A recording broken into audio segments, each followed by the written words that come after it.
Help, Dave, and I think also Chris Finch has helped. Some of the limiting and not giving Ant this wide berth to take any shot he wants to. Kevin Durant, third game back.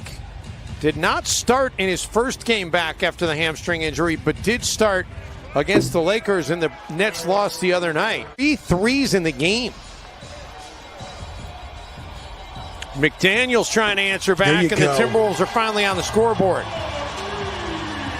He's not going to stop shooting. He's going to make the right play, but if he's open, he's going to shoot it. What an excellent cut by Joe Harris there. We mentioned it, only Michael Jordan, a higher all-time career scoring average against the Wolves.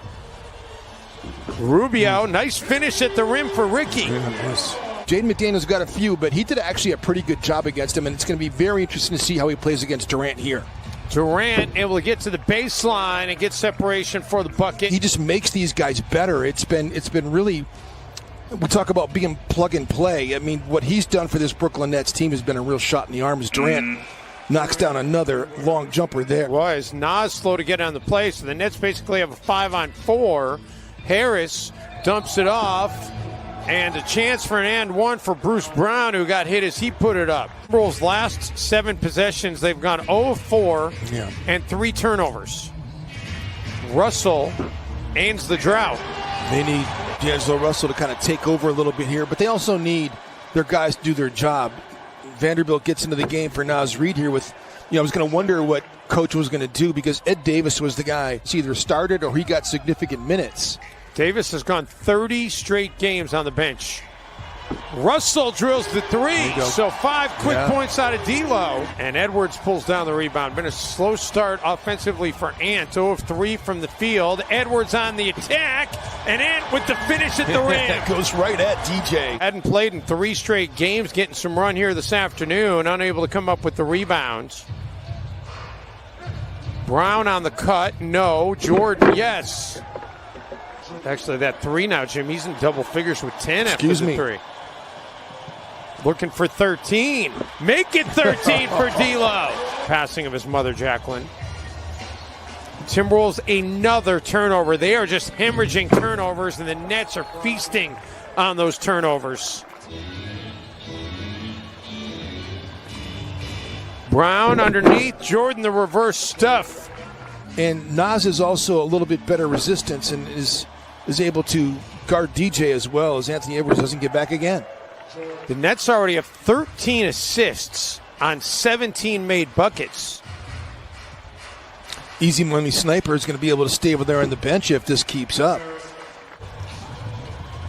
Edwards dishes it out. It ends up in Rubio's hands, and Ricky able to connect on the 3. His first make from downtown. I mean, just that lineup alone, and then you get somebody like DeAndre Jordan Edwards in the open market. Attacks KD, Jim, and you heard Rebecca talk about that.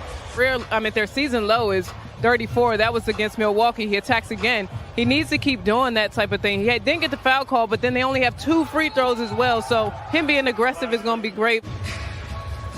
Harris already 12 points in this game. KD.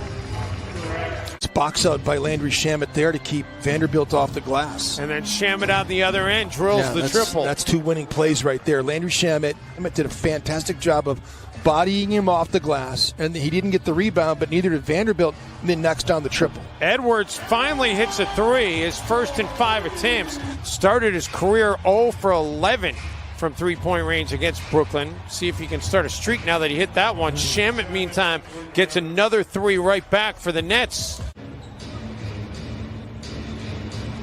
Kevin Durant is one of them, and Kevin Durant has a dozen after that make. Chance to get it to a baker's dozen at the line. And watching the Nets game against the Lakers the other night as Edwards on the attack gets cut off, hangs in the air, fires and finishes. Elevate and then rotate his body to get squared up to be able to shoot it, and Joe Harris just made talk about tough shots. How good has Joe been here? 6 of 9, 4 of 6 from outside the arc, 18 points for him in the first half. Oh, and Ant gets another Edwards, one. Man, Ants can glide too. Give an Ant fact on every basket. No. You need to relax. I could have given one there too. There you go. It feels a little hollow though with the score being as Harris And Joe Harris able to add to his total. Well, also helps in that regard because, I just think that he's limiting the bad possessions that he's had in the past as Durant knocks down that triple. So many guys that he's playing with weren't as good an option as he was. As Durant gets another tough hoop to go inside here. It gets an and one opportunity, closer to 7 foot than he is 6'10".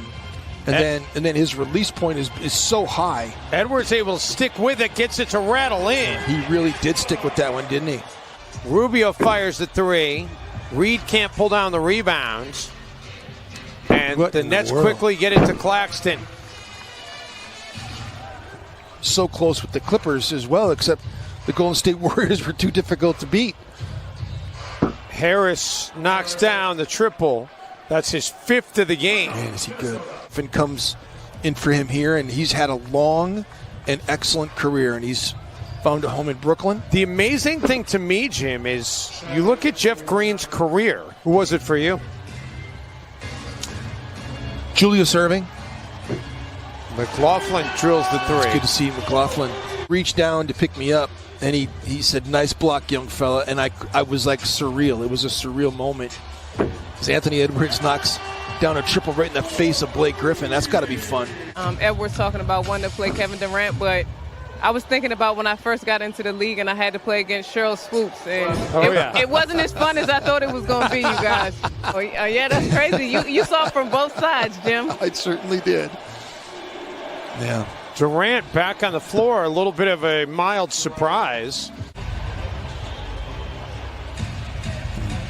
Shamet hits the three. That's easy money basketball right there.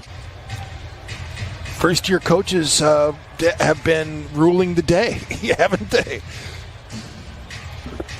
In a 28-point game, KD connects, and there it is. He's exceeded his career scoring average against the Timberwolves. He got 28 now in the game. 3-point hole as we start the fourth quarter.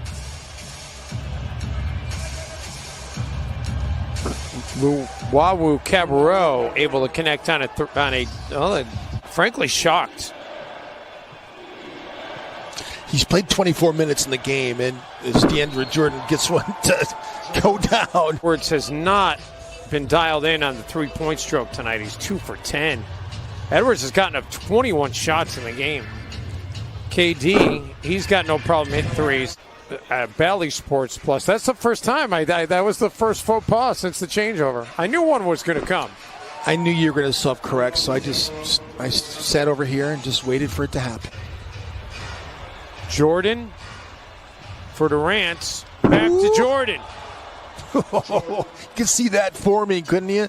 You just knew it was coming. The Wawu Cabarro.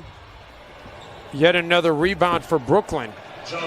And let's get it to Rebecca Brunson. Rebecca? And Kevin Durant made a documentary called In the Water, and it kind of went through all the guys that are from that area and what type of players come out of Prince George's County, like Mike Beasley, Victor Oladipo, Jarrett Jack, all those guys. All hands on deck for the Philadelphia 76ers. Brooklyn's going to go back over the top of Philly tonight because they're not playing. This Brooklyn team is taking care of business here at Target Center with no Karl Anthony Towns. By the way, the 45-point lead that the Nets had have only had 3 wire-to-wire losses this season. At L.A. versus the Washington Wizards here and at the Golden State Warriors.